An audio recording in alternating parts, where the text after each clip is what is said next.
In the competitive world of medical school, your application is the first look advisors have into what makes you shine. But where do you start? Luckily, Med School Coach has the expertise to elevate your application to the next level. From crafting a compelling personal statement to developing a narrative for your secondary essays, we know what admissions committees are looking for, and we're here to help you develop your authentic voice. Visit medschoolcoach.com for more on application support. The people who don't end up working out, right, who end up getting separated, or a lot of times they feel like their job is way more important than their relationship. Like that there's this unspoken expectation that if their clinic schedule runs over, if they're late from work, like their spouse should just accept that or not be sad or not be angry, not be upset. And the fact of the matter is, your spouse may know that your job is very important, but they're still allowed to be upset. Welcome to the Prospective Doctor podcast, brought to you by Med School Coach. Join us weekly for stories and insights to empower pre-med and medical students to pursue their aspirations of becoming doctors. Hear from physicians, deans, advisors, and industry experts on becoming a standout candidate and what life is truly like in the medical field. Let passion ignite your journey toward residency and becoming a doctor. If you've listened to this podcast long enough, you know that it's so hard to put all of that energy into learning and honing your new skill sets in medicine while also building and nurturing relationships.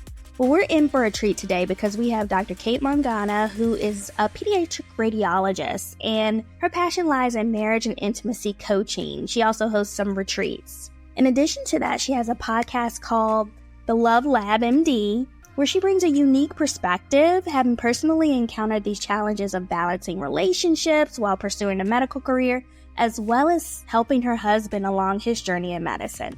Here, she'll share her unique insights on how you can prioritize relationships and nurture them, whether or not it's kind of setting up your hectic schedules or being intentional with dates, leveraging technology if you're far apart in order to stay connected, as well as understanding the importance of communication. Hopefully, after listening to this podcast, you'll be able to take away points as to how to maintain a healthy work-life balance and avoid just becoming another statistic in relationship struggles. Here's my conversation with Dr. Mangona. One thing that is so important, especially for students who are thinking about if medical school is for them or already involved, I feel as though you kind of give so much to learning and your craft and your rotations, and your time isn't really your own, that sometimes relationships may get strained and you may not put as much attention into them as you should. So I think we're going to have a fun conversation about how to manage that. I guess my first question for you is, sometimes, like most people, like everyone in their family or all of your loved ones and stuff, aren't necessarily as familiar with medicine.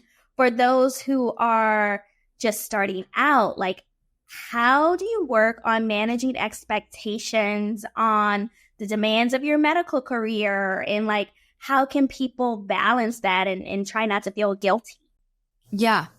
And I feel like if you're speaking about it from the perspective of, okay, I'm in medical school, I'm the resident, and I have a husband or wife or a partner who is not, and they don't understand why I'm never around.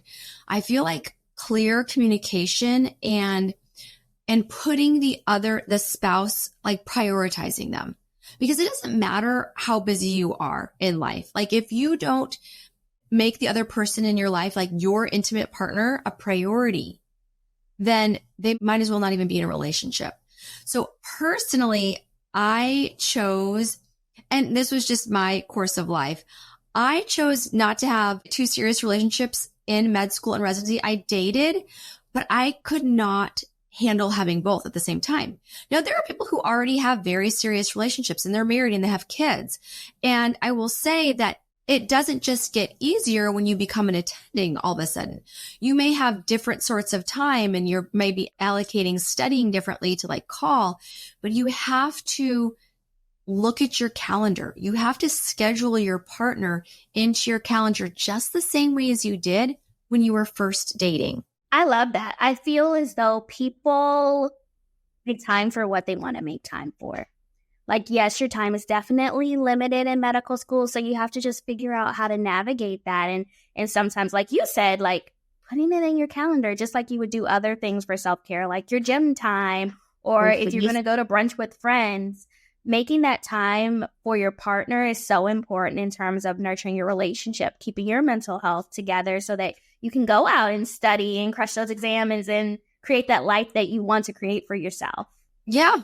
And then if something comes up, right, like if you're running late in clinic or you had a surgery go late and you're on the rotation, you've got to be there, then just letting them know, like texting them, calling them, and not expecting them to just understand because your specialty is so important. Like we're all important.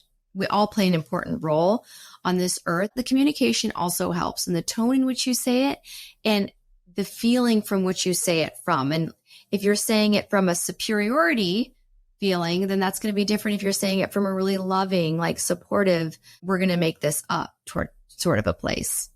Absolutely.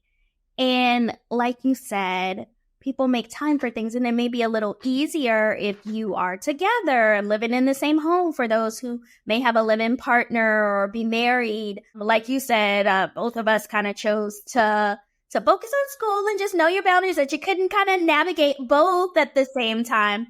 Although there were some ladies in my class that came to medical school and got that MRS degree.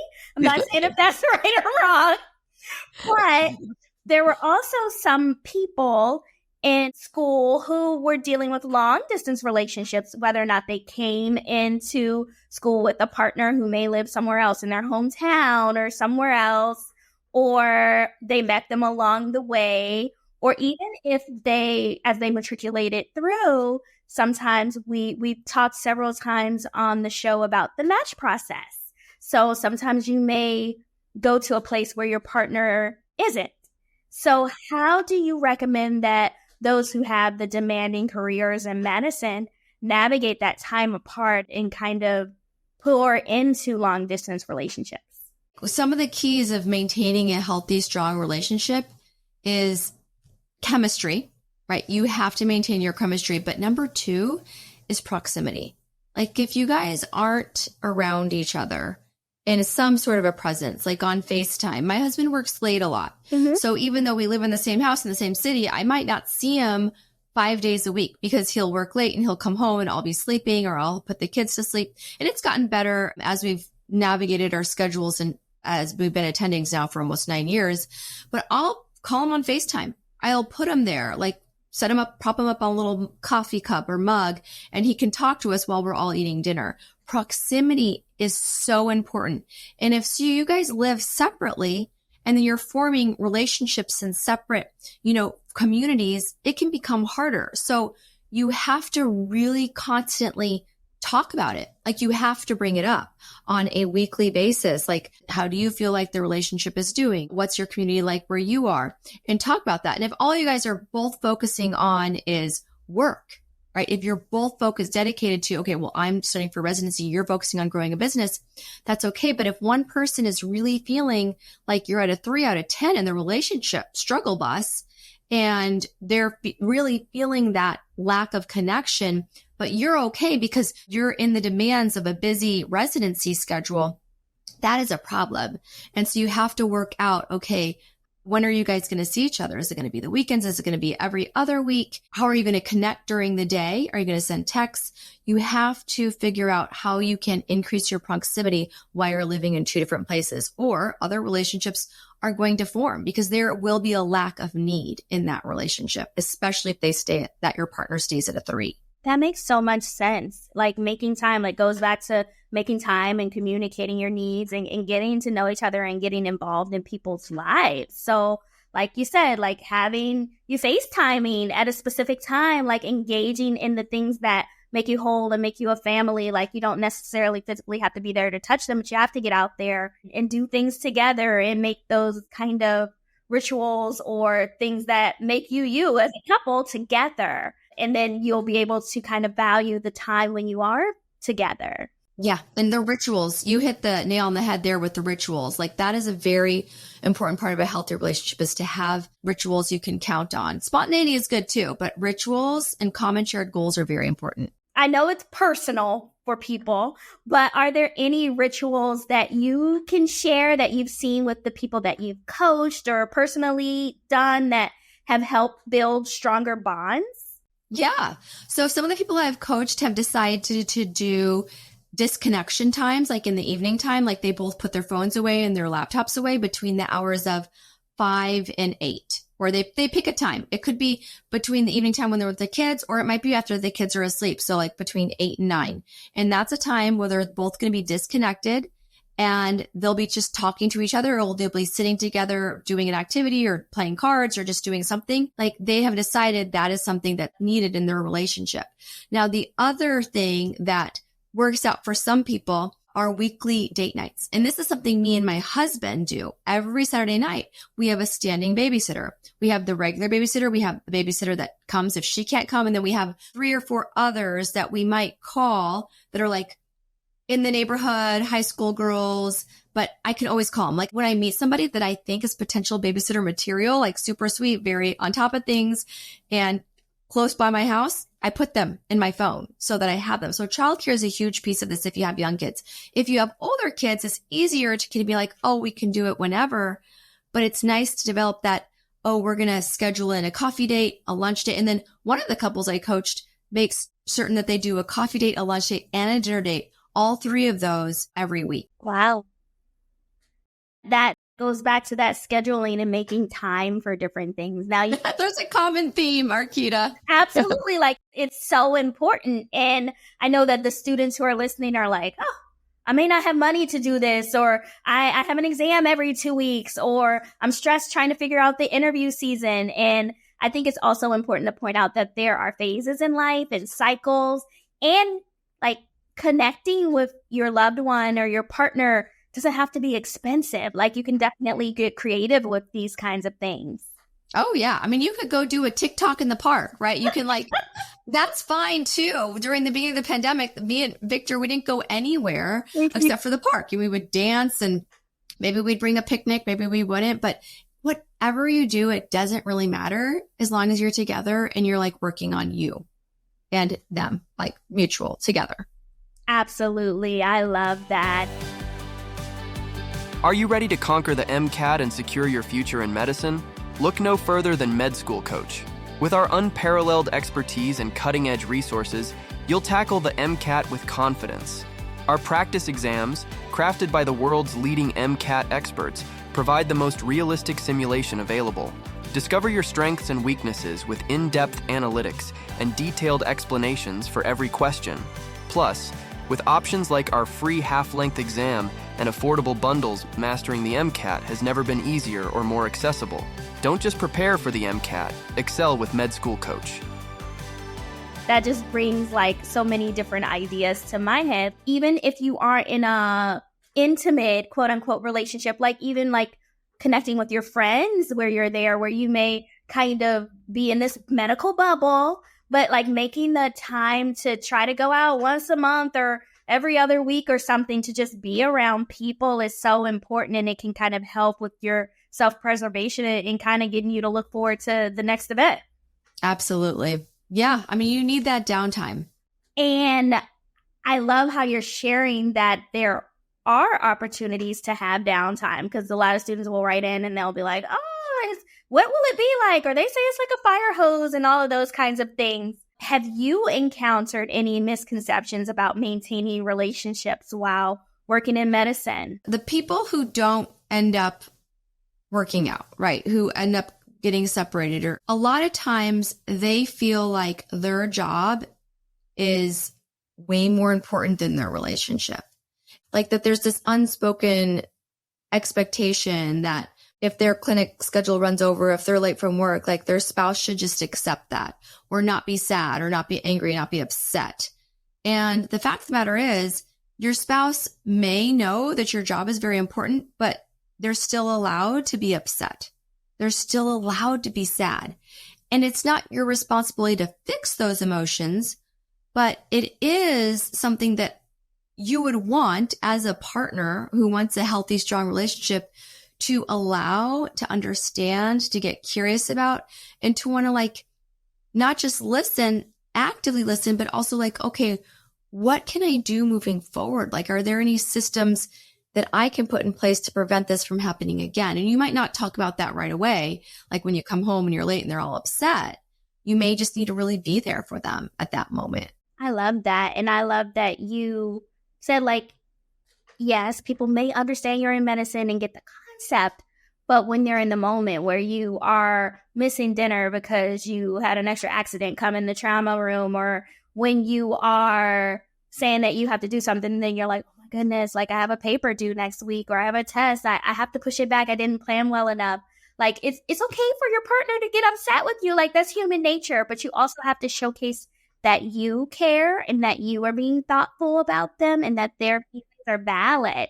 And not only acknowledging that and you guys talking about that, but coming up with a plan in order to kind of create a system or something for when things are going left. Yeah.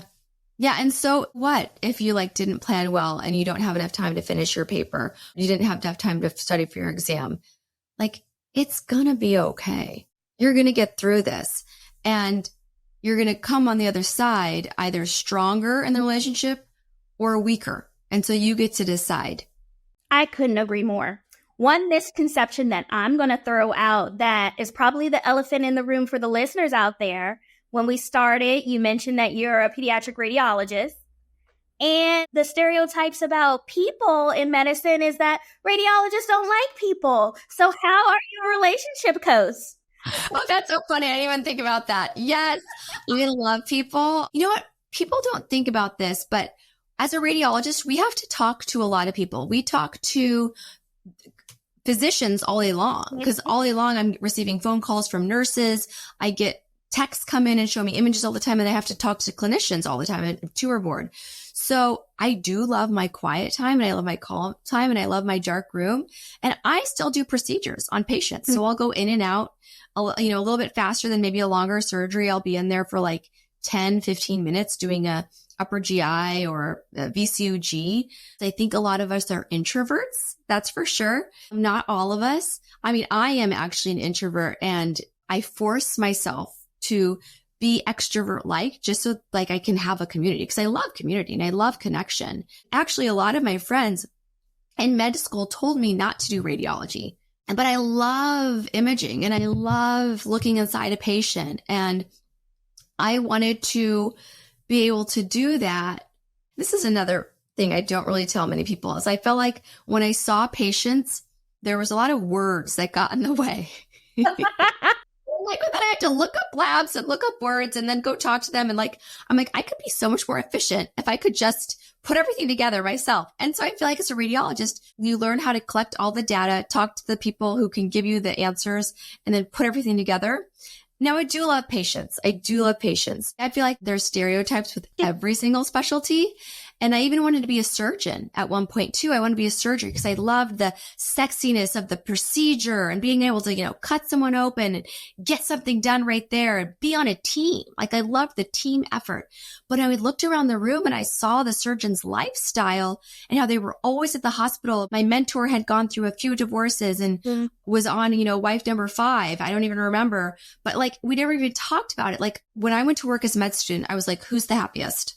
Okay, surgeons are happy doing surgery, but are they happy outside of surgery? Some of them are. Probably a lot of them are. And if you're listening, you probably are and will be. I saw the way different specialties kind of shape and change who you are. And I saw me in some of these a little bit higher pressure fields being a little bit quicker to react and a little bit more harsh than I wanted to be. So I chose intentionally the setting that I wanted to put myself in. And I found when I was in the dark room, I was more calm and I could more rationally think a little bit and I just respond differently. Absolutely. I love that. And I love that explanation. I have a few friends who are radiologists and like they love people, but it's like the stereotypes that come out, even with me being a family physician, like, yes, we get the rep of loving people and being extroverts and things. And like, yes, that's true for me.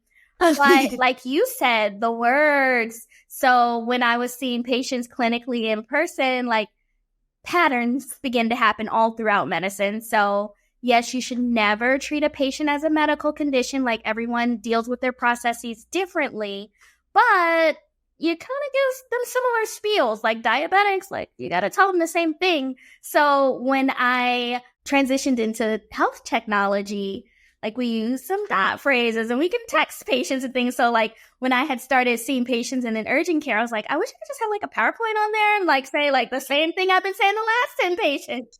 So I definitely identify with that. Another thing that you said was that, yes, as you're going through school, there are going to be a lot of things that are really cool, and you can do them for 6 weeks, 2 months, but you have to think about it objectively when you're trying to figure out what specialty to go into. So you may want to go into surgery, but is that the lifestyle you would like to have? So talk to people who are in the field and seeing like how they're feeling 5 years out, 10 years out, 20 years out, and if it's what you envision your life being. And then another thing you mentioned about the surgeon being divorced about 5 times, physicians have a really high divorce rate in comparison to the rest of the general population.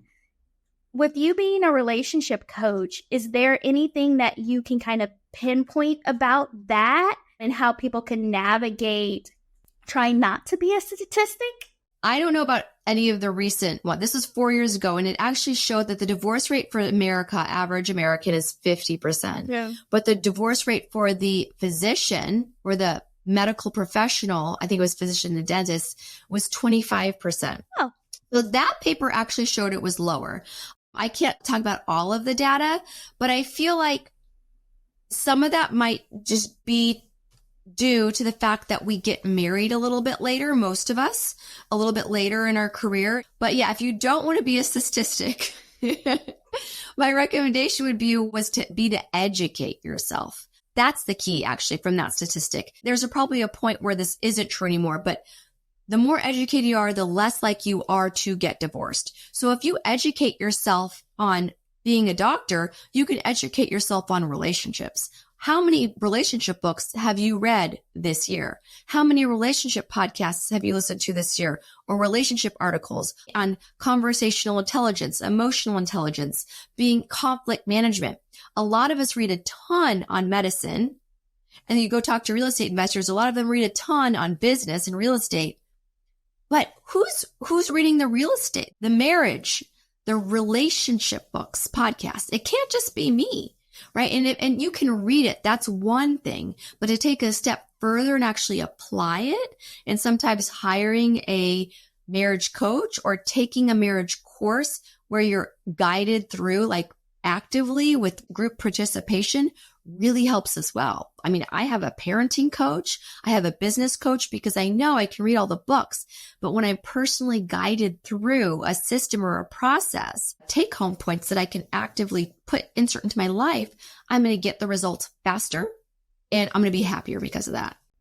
Absolutely. I couldn't agree more. I love coaches. And one question I've had over time, like interviewing tons of coaches and things like that, is like, what's the difference between a therapist and a coach? And I think the best answer is therapists help you work through things from your past, but coaches help you identify things that you would like to accomplish in your future and help you navigate how to get there. So it's helping you get to your ultimate goal. So if your ultimate goal is to have healthy relationships, why not read the books and get a relationship coach? Absolutely. Yep, I could completely agree. Very future focused. A coach is very future focused, emotionally focused, but not just stuck in the past. Like, we're going to move forward from this. We're going to get unstuck. Absolutely. So I thank you for sharing all of your words of wisdom. For my last question, I just want to ask you if you had any, like, one piece of advice for the students who are just at the beginning of their medical journey. What would you tell them? Yeah. So my one piece of advice would be, you really have the answers within yourself. And if you are waiting for your partner to change, then you're going to be waiting your whole life. You may be stuck in a cycle where you start to like date the same people, and then you keep getting, being told like things just don't work out. Like, start to watch the relationships you're in and watch the patterns. Like you were saying about the patients, like you start to recognize if you can step back and watch your life like you're watching a rom-com, what are the common things that are happening that are causing your relationships to either be destroyed? Take responsibility, take ownership from the relationship yourself, and figure out what you can change from within yourself, your perception, your reaction, your response, instead of waiting for them to change, because they never will. That is great advice. So once again, thank you so much for joining us. I just want to give you a moment to just say goodbye to the listeners and tell us where they can find you. Yes, you can visit me at lovelabmd.com. I'm on Instagram, Kate Mangona MD. I have a podcast. Just look up my name, Kate Mangona MD. Love Lab MD will pop up. And those are the main places I am. Podcast, Instagram, YouTube. I also have a YouTube channel, Love Lab MD, as well. If you like this episode, please share it and make sure to subscribe anywhere you get your podcasts. You can also find me, Dr. Akita DeRouen, on Instagram at Dr. DGram, DOCTOR, the letter DGRAM, or on LinkedIn under my name, Akita DeRouen. See you guys next week. Each episode of the Prospective Doctor podcast is brought to you by Med School Coach. To access articles, videos, webinars, and free tools to help you succeed on your journey toward med school and beyond, visit our website, prospectivedoctor.com. We hope you tune in again next time. Study for the MCAT anytime, anywhere, and boost your score. Get started with the MCAT Prep app by Med School Coach. Access hundreds of video tutorials, flashcards, and a robust question bank. With study scheduling and spaced repetition flashcards, mastering the MCAT has never been easier or more convenient. Join thousands of satisfied users who have elevated their MCAT game. Download the MCAT Prep app by Med School Coach from your favorite app store today.